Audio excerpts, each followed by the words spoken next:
Olá, eu sou o professor João Ronaldo Soares, educador social da Casa do Garoto, ligado ao serviço de convivência e fortalecimento de vínculos de adolescentes e jovens de 15 a 18 anos.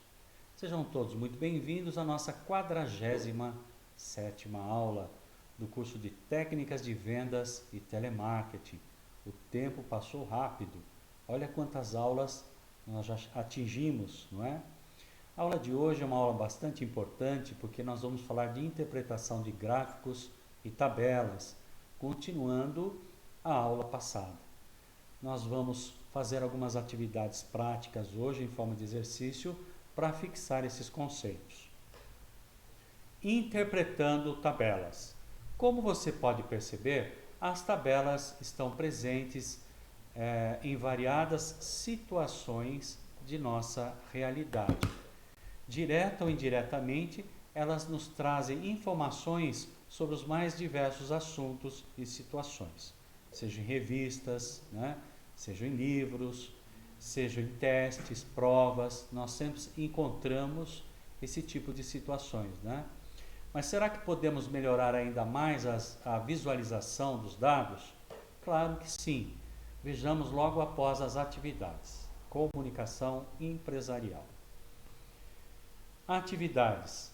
Para que você possa verificar sua habilidade em analisar tabelas, propomos a seguir duas atividades, sendo uma delas aplicada no exames do Enem. Se achar necessário, reveja o conteúdo antes de iniciá-las. Então, nós já falamos sobre isso na aula passada. Se você quiser rever, faça-o e depois você continua fazendo as atividades. Então, vamos lá. Atividade 1. Enem 2015.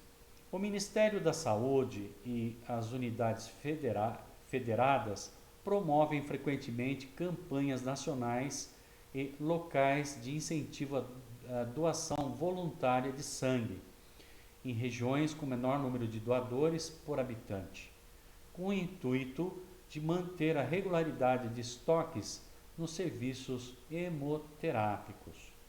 Em 2010, foram recolhidos dados sobre o número de doadores e o número de habitantes de cada região, conforme o quadro seguinte.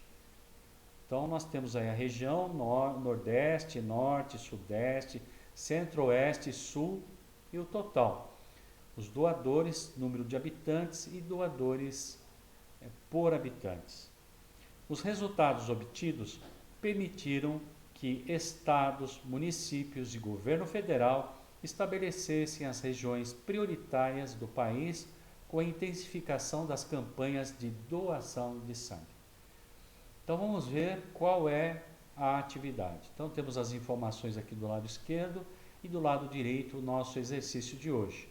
A campanha deveria ser intensificada nas regiões em que o percentual de doadores por habitante fosse menor ou igual ao do país.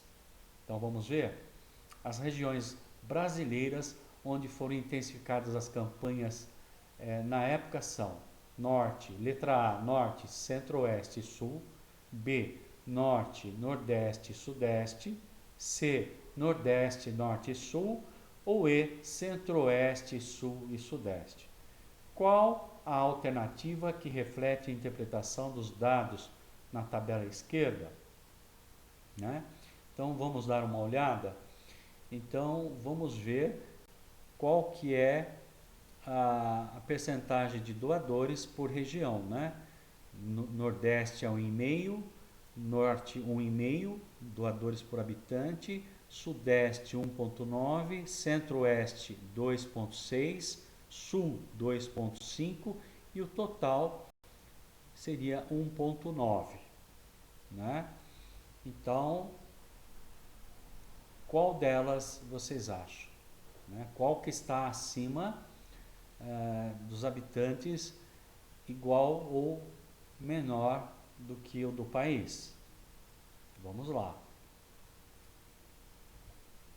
Resposta correta: Norte, Nordeste e Sudoeste. Por quê? Vamos dar uma olhada. Região Norte está com 1,5%. Região Nordeste 1,5%, Sudeste 1,9%, e o total que representa do país 1,9%. Então aquela que está igual ou menor que 1,9% são as regiões citadas na alternativa B, né?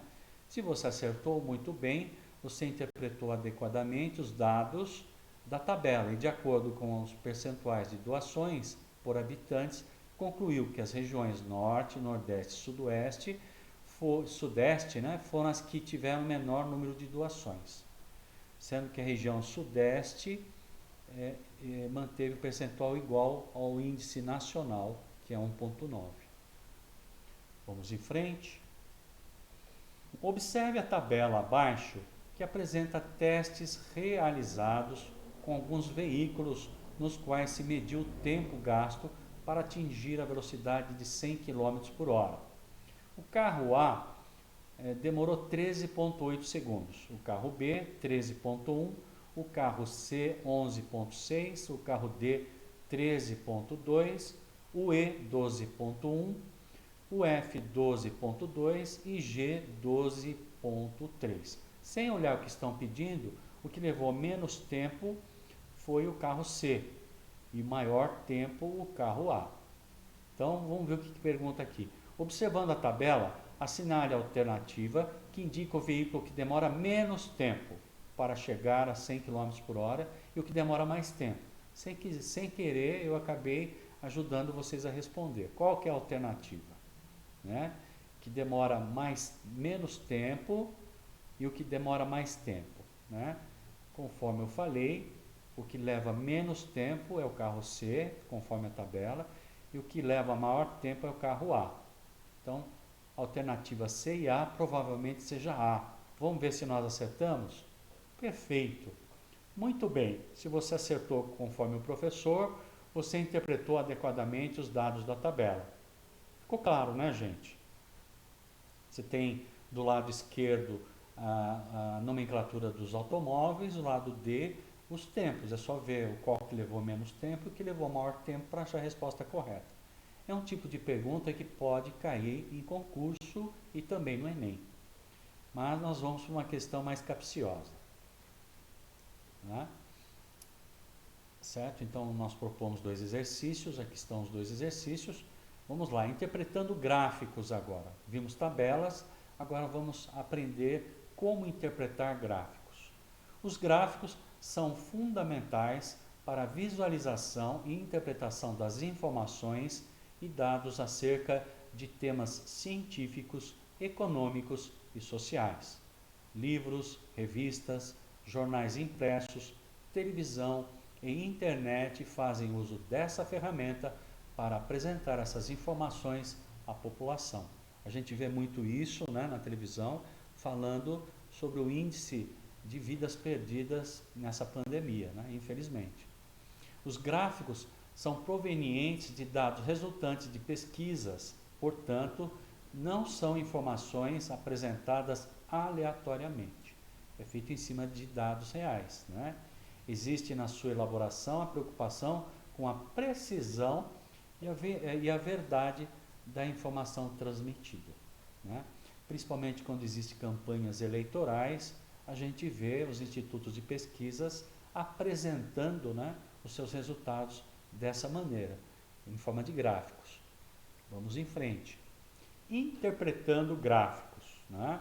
Assim como as tabelas, os gráficos são bastante utilizados para representar informações de forma organizada. Você já deve ter visto gráficos e tabelas em jornais, revistas, propagandas de banco, contas de consumo e folhetos informativos. Veja ao lado os dados da tabela de consumo de energia na forma de gráfico. Então, na realidade está embaixo, né? Então, nós temos histórico de consumo, a tabela pode ser considerada a base de dados para representações gráficas, ok? Agora, com certeza ficou ainda mais fácil saber em qual mês o consumo foi menor, né? Então, numa conta de luz normalmente vem isso, né, para a gente. E a gente tem condições de ver qual mês que nós consumimos menos e qual mês consumimos mais. Com isso a gente consegue gerenciar o consumo em nossas residências, né? Vamos ver aqui então qual que é a questão. William Playfair, na Inglaterra, e eles se popularizaram a partir de 1820, né? O termo gráfico foi criado pelo matemático J. J. Sylvester em 1878, portanto no século XIX ainda, dada a semelhança que observou entre representações matemáticas por ele estudadas e ligações químicas entre moléculas. Ok? Então, se a gente for olhar aqui, o mês que teve menor consumo foi o mês de janeiro, né, gente? Foi perto de 250 kWh. Então, a gente compara o gráfico com a coluna à esquerda. Interpretando gráficos. Um aspecto importante na leitura de um gráfico é o título que possibilita a sua identificação. Caso o gráfico não possua um título, outras informações serão fornecidas para sua análise. O objetivo deste curso não é ensiná-lo a criar gráficos, mas interpretá-los. Mas quem tem domínio do Word e do pacote Office sabe muito bem que a partir do Excel, instantaneamente, você consegue criar o gráfico que você quiser. Vamos agora nos familiarizar com os tipos de gráficos mais utilizados. Então, o que a gente mais vê é o de coluna, né, gente? Que está ali o primeiro. Depois tem o de barra, que nada mais é do que o coluna deitado. Tem o de linha, né? A gente vê esse de linha principalmente quando o jornal mostra a evolução da pandemia, né? A dispersão por bolinhas, área, superfície 3D, radar, misto e setores ou pizza, né? Então nós temos aí 9 tipos de gráficos possíveis. Um dos tipos de gráficos mais comuns é o de coluna. Use-o para comparar valores entre algumas categorias. Foi o tipo utilizado no exemplo anterior, né? Quando a gente viu a questão de consumo de energia. Barra. Você deve usar esse tipo de gráfica quando o eixo X, né, especificar duração de tempo. Então, o eixo X é o que está deitado, né? E o Y é o que está de pé. Ou quando a descrição da categoria for muito extensa. Ok? Então, aí está o gráfico de barra. Vamos ver o de linha. Este gráfico é utilizado para mostrar tendência ao longo do tempo, dias, meses ou anos ou categorias. É o que eu falei sobre a pandemia, né? Então eles começam a comparar a evolução da pandemia desde o seu início, e foi no início de 2020, né? Até os dias de hoje. Então a gente consegue ver os picos de aumento e queda da pandemia. Então o gráfico utilizado é de linha. Dispersão ou bolinhas, né? Muito semelhante ao gráfico de linhas, especialmente quando é exibido com linhas de conexão. Quando se une as bolinhas, então lembra o gráfico de linhas. No entanto, no gráfico de dispersão, sempre tem dois eixos de valores para mostrar um conjunto de dados numéricos horizontal e vertical, né? Você tem números embaixo e números na coluna. Então, os pontos servem para mostrar valores dispersos, né? Observe que, utilizando a mesma tabela do gráfico de linhas, no lugar de série, mês, no eixo X, os valores indicados indicam o número de cada ocorrência. Olha lá. Ok? Acho que ficou claro para a gente. Tipos de gráficos. O gráfico de área, que é o nosso quinto gráfico. Semelhante aos gráficos de linha, os gráficos de área exibem cores diferentes nas áreas abaixo das linhas para distinguir os dados com mais clareza. No entanto, a série de dados com valores menores podem ser ocultadas total ou parcialmente pela série de dados com valores maiores, que é o caso, né? A gente vê os dados maiores encobrindo os menores. Gráfico de superfície 3D. Mostra uma superfície tridimensional que conecta um conjunto de pontos de dados. Esse não é muito utilizado, a gente não vê muito. Esse gráfico é útil quando você quer encontrar combinações ideais entre dois conjuntos de dados, como em um mapa topográfico, né? E as cores e padrões em um gráfico de superfície indicam áreas que contêm o mesmo intervalo de valores. Então a gente percebe que é um gráfico um pouco mais complexo. Radar. Por que radar? Porque ele em círculo ele vai mostrando os pontos como se fosse um radar, né? Também conhecido como rastreador gráfico ou uma estrela devido à sua aparência. Plota os valores de cada categoria em um eixo separado que indica no centro do gráfico e termina em anel externo. Então no centro do gráfico nós temos os dados e as dispersões formando as estrelas, né? Também é um gráfico um pouco mais complexo e menos empregado. Agora o gráfico misto já é bastante empregado. Para enfatizar diferentes tipos de informações, você pode combinar dois ou mais tipos de gráficos num só. Por exemplo, é possível combinar um gráfico de colunas com um gráfico de linhas para obter um efeito visual instantâneo que permite, né, ou facilite a compreensão do gráfico. As linhas vão mostrando para nós quais são os intervalos mais altos e os mais baixos, né? E por fim, o gráfico de setores ou pizza também é muito utilizado. Em um gráfico de setores ou pizza, como é um mais conhecido, os dados organizados apenas em uma coluna ou linha de planilha ficam mais adequados e fáceis de analisar. O gráfico de pizza, os gráficos de pizzas mostram o valor, né, dos itens e uma série de dados proporcionais à soma deles. Permite ainda exibir o percentual de cada setor em relação ao todo. Então a gente tem o todo que é a pizza, cada fatia representa uma parte do todo, então é uma forma de representar a percentagem, né? O que aquela população representa em relação ao total. Por exemplo, o número de vacinados em relação à população total hoje chega a quase 20%. Então daria para mostrar num gráfico de pizza. Interpretando gráficos. Assim como nas tabelas, além de interpretar os dados de um gráfico, é importante que você saiba utilizá-los em argumentos para defender ou refutar uma ideia, né? Você quer apresentar o resultado de uma pesquisa, normalmente é utilizado gráficos para fundamentar a argumentação científica, né? Veremos agora exemplos de argumentos construídos com base na análise dos gráficos. Preste bem atenção, porque depois nós vamos fazer exercícios contendo essas informações. O que você faz no final de semana? Então, uma pesquisa de um instituto, né? Lá. Então, nós temos um gráfico de pizza, né? Olha lá, o tempo mais gasto é para namorar, 26%, né? Depois, o tempo mais gasto é o azul, viajar, né? E depois, o tempo mais gasto é o azul claro seria estudar, e assim por diante, né?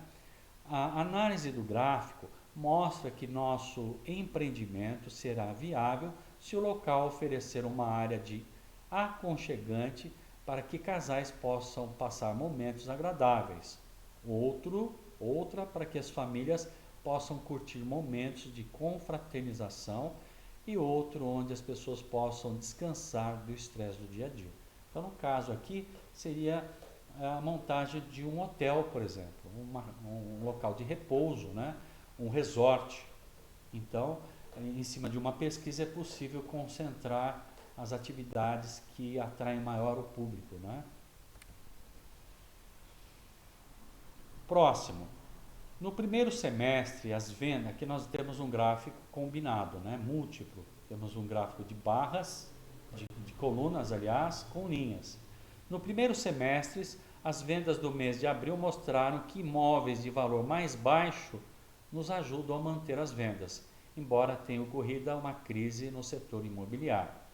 É interessante que tenhamos sempre em conjunto de imóveis populares em nossa carteira para garantir o faturamento. Então aqui nós temos aí essa análise que permite essa argumentação para uma imobiliária, por exemplo. Próximo, a tecnologia vem possibilitando então acidentes aéreos no Brasil, né? Então nós temos a incidência de acidentes que ocorriam em maior incidência em 2012 e foram caindo até 2015, né? A tecnologia vem possibilitando o desenvolvimento de aviões mais seguros. Com isso, o número de acidentes causados por falhas mecânicas vem diminuindo consideravelmente nos últimos anos. O pico ocorrido em 2012 deve-se ao acidente por falhas humanas. E com isso nós concluímos a nossa 47ª aula do curso de Técnicas de Vendas e Telemarketing. Muito obrigado e até a nossa próxima aula.